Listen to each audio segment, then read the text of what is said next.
Hello viewers, আজকে আমি আলোচনা করব একটি কমপ্লেক্স ঔষধ নিয়ে। ঔষধটির নাম কি, এই ঔষধটি কোন কোন ঔষধের সমন্বয়ে তৈরি এবং এর কাজ। ঔষধটির নাম হচ্ছে অ্যালিক্যান্স কমপ্লেক্স। এটি অ্যালিক্যান্স mother tincture, Pulsatilla mother tincture, Hydrastis mother tincture এবং তিরিজোজা মাদার টিংচার, এই চারটে মাদার টিংচারের সম পরিমাণ মিশ্রণে এই অ্যালিক্যান্স কমপ্লেক্স ঔষধটি তৈরি। এর কাজ মহিলাদের সাদাস্রাব এবং মাসিকের সময় পেটে ব্যথা, যন্ত্রণা এবং দেরিতে মাসিক হওয়া ইত্যাদি সকল লক্ষণে এই অ্যালিক্যান্স কমপ্লেক্স ঔষধটি ব্যবহার করা হয়।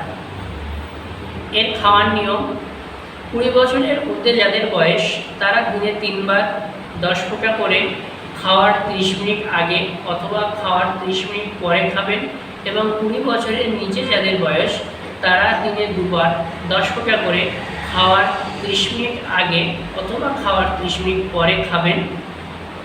অবশ্যই চিকিৎসকের পরামর্শ নেবেন প্রয়োজন পড়লে।